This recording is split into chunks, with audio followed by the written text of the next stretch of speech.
Stop scrolling. Right now? NVIDIA said no to me. Not maybe later. Not we'll think about it. Straight up, we are not sending you the RTX Pro 6000 Blackwell. Their single most powerful desktop GPU ever made. $8,500 to $10,000 plus. 96 gigs of GDDR7 and they kept it hard from content creators. But guess what? I'm holding it. Right here. Live on camera. This is the forbidden fruit, and holy crap, it's worth the sin. So let me tell you how we got here. I hit up NVIDIA like normal.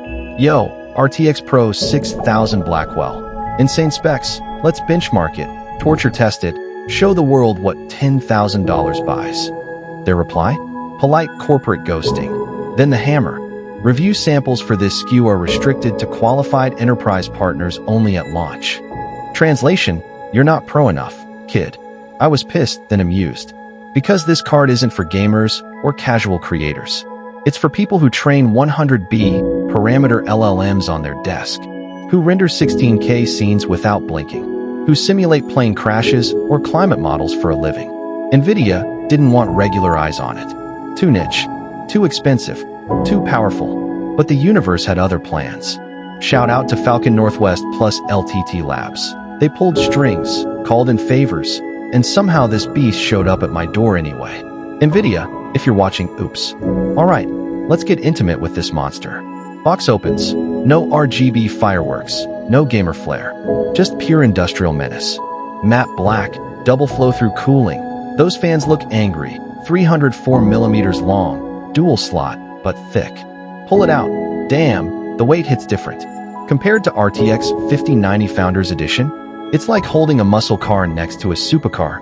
Same family DNA, but this one bench-pressed 600 watts. Ports, 4x DisplayPort 2.1b, ready for 8K at 240Hz or 16K at 60Hz multi-monitor madness. No HDMI because pros don't need it. Label reads, NVIDIA RTX Pro 6000 Blackwell Workstation Edition. Full Fat GB, 202 die. 24,064 CUDA cores. That's 11% more than the 5090's 21,760. So why does the world need a $10,000 desktop GPU? Because some workloads laugh at 32 gigabytes. Local AI, runs 70B, 120B plus parameter models, Llama, Mixtral, whatever, fully in VRM. No swapping, no offloading, blistering inference speeds. Creative pros. 8K per 12K timelines in Premiere or DaVinci with 50 plus layers, crazy effects, no stuttering. 3D and VFX, massive Unreal Engine 5 worlds, Blender cycles with path-traced monsters, Octane/Redshift scenes that would choke lesser cards. Science and engineering, fluid dynamics, think FluidX 3D hitting 90% plus efficiency, molecular sims, CFD crash tests. 96 gigabytes means you load the entire dataset at once. AI fine-tuning. Train or fine-tune media models locally without cloud bills. Blackwell magic. Neural shaders. AI baked right into your shaders. Next-level realism. FP4 precision for ultra-efficient AI math. DLSS 4/multi-frame gen even in pro apps. Universal MIG. Split the GPU into isolated instances for multi-user or multitask security. Power, 600W. You need a 1000W plus PSU and serious airflow. But when it's fed, it doesn't just perform. It dominates. Numbers don't lie. In workstation apps, SBE ViewPerf, V-Ray, Octane, 10 to 25% faster than 5090 on average. But VRM-bound scenes? 150% plus uplift because no paging hell. AI inference. Bigger models, faster tokens/SEC. Dual 5090 setups sometimes lose to single 6000 thanks to unified 96 gigabytes pool. Gaming? Yes, we tested it. Surprise king in some titles. 5 to 14% faster than 5090 in 4K raster/RT. Up to 92 FPS in heavy titles. But come on. $10,000 to play Cyberpunk at max RT? It's like using a fighter jet to go grocery shopping. Hilarious flex, 0 cents. Downsides? Let's not sugarcoat. 600W equals your power bill cries.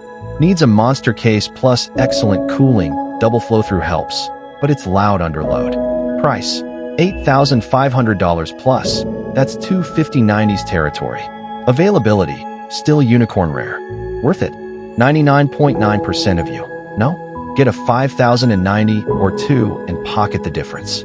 But if you're an AI researcher/dev running local giants, Hollywood-level VFX/compositing artist, engineers simulating real-world physics, anyone who makes more money from the GPU than it costs, this is the cheat code. The desktop H100 alternative. The true king of single GPU workstations. So yeah, NVIDIA tried to keep this locked away.